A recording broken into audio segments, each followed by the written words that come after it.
You're watching Mirror 7 News. Stay informed, stay ahead for more news. It's hard to even put into words what happened that day in Southport. On July 29, 2024, a normal summer day turned into something no one could have imagined. At a dance studio on Hart Street, where kids were just enjoying a Taylor Swift-themed holiday workshop, the unthinkable happened. Officers SGT Greg Gillespie, PC Luke Holden, and PCSO Tim Perry were the first to arrive at the scene. All they knew at that point was that a child had been stabbed and the attacker was still in the building. Nothing could have prepared them for what they were about to face. As Sergeant Gillespie pulled up, people were already in the road waving him down, their faces filled with fear. The screaming, the chaos, it was like something out of a nightmare. He saw a little girl lying there, and at first glance, thought she hadn't made it.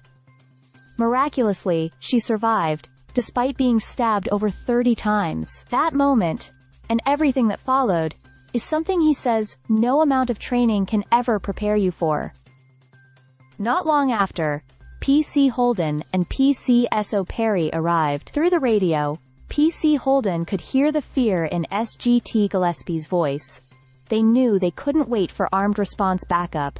It was just too urgent, so they made a decision. Shoulder to shoulder, they walked into that building, not knowing what they'd find. Inside, they came face to face with 17-year-old Axel Rudacubana. He was holding the knife, blood-stained, as if daring them to react. Sergeant Gillespie recalled how the attacker's attitude shifted when he saw the officers weren't afraid. It was like the fight went out of him.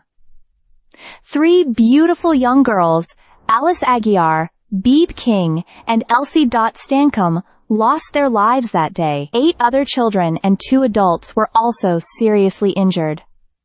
The entire community was shaken to its core. Rudacubana was later sentenced to life in prison, with a minimum of 52 years. The tragedy left a permanent scar, not just on the families, but also on the officers. They were honored for their bravery, but all said it changed them. Hypervigilance, emotional tolls, and the challenge of returning to normal life became their new reality. But amid the heartbreak, something powerful happened. The people of Southport came together.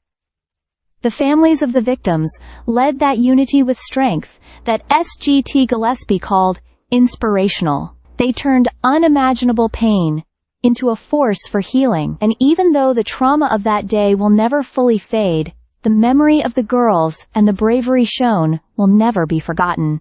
Stay subscribed for more videos.